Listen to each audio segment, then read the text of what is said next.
welcome to the Women in Motorsport program. I'm Isha Azim from Racing with Isha, and with me is Ben Schneider from Grid Live Encore and LastCar.info, as well as Amanda Kauffman and Joe Samaniego. Now, as always, a big thank you to our Patreon investors, Colin, Deshelle, Mark, Robin, David, and Matthew. You too can invest in the Grid Network by clicking on the link in the video description. Or you can always do a one-time investment through Buy Me a Coffee or YouTube. Thanks. And be sure to subscribe and hit the bell icon so you don't miss any of our amazing content throughout the week. Now, looking ahead to today's show, Ben, Formula One is in the United States this weekend, and Williams F1 has delivered some big news Tuesday ahead of the Las Vegas Grand Prix. That's right, Isha. Some very big news, and that's what we'll start with here on today's show. American Lia Block will join the Williams team and their driver academy and will represent them in F1 Academy in 2024. She will be driving for ART Grand Prix alongside McLaren driver Bianca Bustamante. Now, Lia is 17 years old. She's the daughter of the late, great Ken Block, one of the most recognizable names in all of motorsports. Amanda, we'll start with you, and then we'll bring Isha in here as well. How surprising was this news, and how significant is it having an American on the F1 Academy grid in 2024? Yeah, I think it was fairly surprising. I don't know that this was leaked or any whispers of this was going on before it was announced. So I think it was a pretty well-kept secret. But yeah, I think that having an American on the F1 Academy grid is only a positive thing, just to bring even more eyes, especially now that they've sort of got the broadcast thing sorted out. So I think that it just shows that it'll be a good thing for F1 Academy. Yeah, I have to agree with Amanda here. It was really surprising finding out about her joining Williams, and as an American bringing more representation to the Formula One Academy, as Amanda said, it's always a great thing. We have Logan Sargent in Formula One bringing American representation there, and you can see what that's done for the American audience. It's always great to have our own representation. And then in Formula One Academy, I think it's going to be really good for the growth of the F1 Academy as well, to have more American representation and to, pull in more American audience. So I think it's a great thing overall. Well, to both of your points, I think it was very surprising to get this news. Obviously, Lia was born into a racing family. She's been racing since she was very, very young, done some karting, and has a little bit of experience in some different disciplines, but most of her experience has been in off-road and rally racing, done some Extreme E as well. That was kind of the path that I was expecting her to take, kind of following in her father's footsteps. Now she's transitioning here to open wheel racing in F1 Academy. But Isha, the question I'll pose to you here is, does somebody with a diverse background in racing like Lia Block has, does that maybe give her a little bit less of a disadvantage compared to some other drivers who might be coming in from a single discipline, now trying to make the switch to single seaters?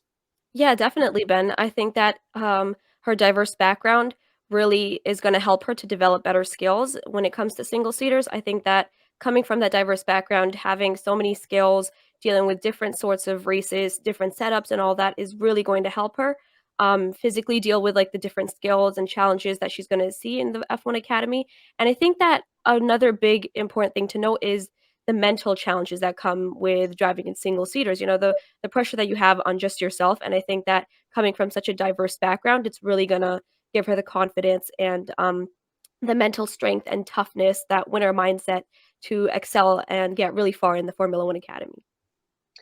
Yeah, I have to agree. I think that her background will only help with her getting adjusted. And her background, she has a very impressive resume, she's had a lot of success in the other categories that she's run in. So I think that while there can be a little bit of a period of adjustment, maybe, I'm sure obviously that's what Williams is there for. That's what ART is there for. So I think that she's surrounded by a bunch of great people who can help her get adjusted to be very competitive. Well, you should have the point you were making. It's great to see some American representation on the F1 Academy grid next year. And within Williams as well, really starting to see that kind of become a theme of a team with their American investment. And obviously having Logan Sargent as one of their F1 drivers this year. It's a little bit early to be looking ahead. Obviously, we only have a couple of seats confirmed for next year. But let's look at the beginning of the schedule. The first race is in Saudi Arabia, and then the next race weekend will be in Miami. So, Amanda, does having the second race in America play an advantage for Lia Block to get a home race that early in the season for her? Well, I think I don't think it would hurt in any way to, be on a time zone that's more familiar, to be surrounded in an area that's probably a little bit more accessible to maybe friends and family, to be supported in that way, and kind of on home turf there, and probably just ease her mind a little bit so she can focus maybe even more on racing. Yeah, I definitely agree with Amanda here. I think it's going to be advantageous to have the second race be in Miami, and sort of to have it be like a home race for her. However, I feel like there's also the possibility that it could increase the pressure on her to perform better. But I think that overall, in general, it should help her. As Amanda pointed out, her friends and family might be able to support her there more. So I think that overall, it's going to be a good race for her.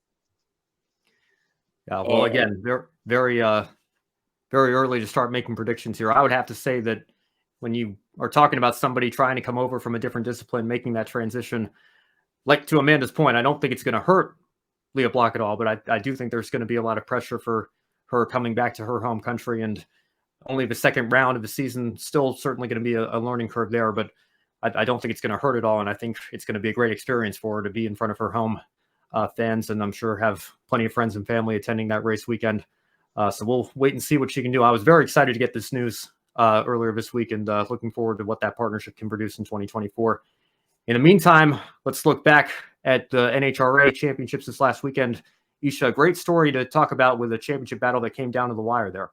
Yep, definitely, Ben. So taking a look at the NHRA now, we have it's the latest series to end their 2023 season, and Joe, like a movie, the final round of the final race of the season determined the championship, and it was a winner takes all situation. Now, Leah Pruett, who qualified sixth, made it to the final round against Doug Kalitta.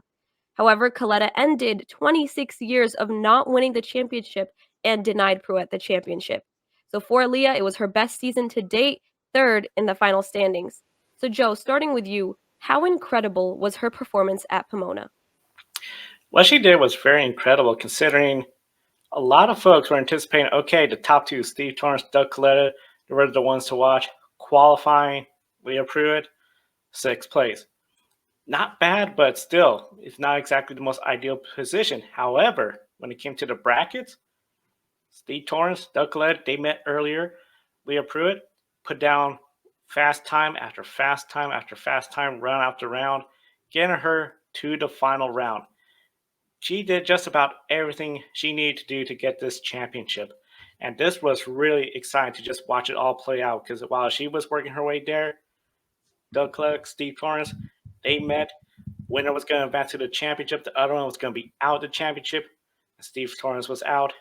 Doug Kalitta, Leah Pruett, two very popular racers in the National Hot Rod Association. Overall, for Leah Pruett, considering the year she had last year, a lot of folks were surprised to see her do this well this year, considering everything that went wrong last year. To be this close, she still finished third just because Steve Torrence still had the extra points, but if she had gotten just a little bit of a better reaction time, we could easily be talking about Leah Pruett being the champion, and she'll be a popular champion if she gets it later on, but I think Doug Kalitta, another well-deserving driver as well. Phenomenal race at Pomona. Yeah, well, Joe, just to bounce off of that, I know this is the Women in Motorsports show, but we don't always get a chance to talk very much NHRA on the rest of our programming. So I do want to spend a couple minutes here talking about Doug Kalitta.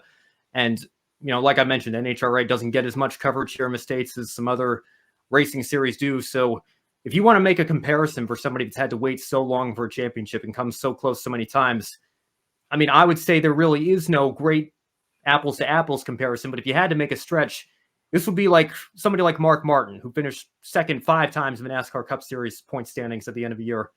This would be like him winning a championship in 2017, 2018. Remember, Doug Kalitta turns 60 years old next year. He has been in this business for so long. He was born into a racing family. His uncle Connie Kalitta, a legend, his cousin Scott, who we tragically lost in a funny car crash in 2008. He was a top fuel champion a couple of times in the 90s. He's been working so hard to emulate that success. This would be like Helio Castroneves, who's finished second in the IndyCar points 4 times before. This would be like him winning a championship 10 years from now and finally getting that weight lifted off of his shoulders that late in his career. Now, in those disciplines, we don't always see drivers, very rarely, if ever, see drivers that competitive into their early 50s, let alone their late 50s. In drag racing, it's a little bit different. I mean, you can look at what John Force has done into his 60s and even his 70s now, still active in the NHRA. But for Doug Kalitta, like you mentioned, Joe, this is an unbelievably popular championship win, I'm sure, for everybody in the NHRA. And for Doug to have been working at this for so long, to come so close so many times, he can now say he's a top fuel champion. It is a much-deserved victory. You do feel bad for Leah Pruett, but to her point that she even mentioned in her own interview, I think Leah's going to come back even stronger next year. This team has raised the bar, raised their expectations over Tony Stewart Racing for what is possible with that program. And Leah even said as much in her post-race interview. Just the fact that she was in that position to go up against a legend like Doug Kalitta for a championship in Top Fuel says so much about where that program is and the potential that that program has in the future going forward. Now, even though I just mentioned that, we see drag racers stay competitive into their 50s and even their 60s, there's still no denying Doug Kalitta is much closer to the end of his career as a driver than the beginning of it. So, you have to wonder how many more chances was he going to get to be in this position. I think, like I mentioned, an incredibly popular win and really the capstone to an incredible career for Doug Kalitta in Top Fuel to finally be able to say he's a champion. But Leah Pruett's going to be back as well. We can't overlook the tremendous run that she had just to get to that point where it came down to that final championship battle. Ultimately, Doug Kalitta was the one that came out on top. But a great story either way, like you're mentioning, Joe, because I know we were going back and forth in our chat as the final rounds were progressing there. Great stories all around in NHRA. Very well done to that series for the show that they put on Sunday evening. Definitely, Ben, as you mentioned, it was a very well-deserved win for Doug Kalitta, and while Pruett was one win short of a historic achievement, Erica Enders is now a 6-time champion. The Pro Stock Championship was easily wrapped up and now is one away from a historic number across so many motorsports disciplines, number being 7. Now, Joe, can Erica Enders be the first female to become a 7-time champion? Easily. At the performances she's putting in each and every year, there's no reason why she cannot be a 7-time champion in the NHRA Pro Stock class. You got to remember, this year started off really rough for Erica. It wasn't that she just came out winning from race 1 and just dominated the season. It was looking pretty rough at the beginning of the season. Did not qualify even at one point because in the NHRA, there are no professionals. You have to be the fastest to get in the field. Then she rebounded, and look at what she did. She pretty much entered Pomona with the opportunity to just clinch it early, get another championship, and now going for number 7. Her and that milling team overall, I think, is looking really good for another championship in 2024. And we got to remember, Pro Stock is still very competitive. She had a consecutive run of championships. That got broken, but then she's starting up another one. I would not be surprised if she's going to be an early favorite for the championship in 2024. But if for some reason she has tighter competition, at the way she's looking, 2025, and as Ben said, these drivers in the NHRA, they go much longer than Formula One other series. She could easily get up to, I think, the 10 number, which Bob Glidden from Pro Stock has that record. Definitely, Joe. And now turning towards something that happened last week, we have the Women with Drive Summit. So last week was the Women in Motorsports North America Women with Drive Summit 3. Now, Amanda, you were able to attend the summit at Phoenix Raceway. There were 450 people in attendance, people of all ages and backgrounds, as well as 60 racers in attendance. So, Amanda, how was your experience attending the Women with Drive Summit?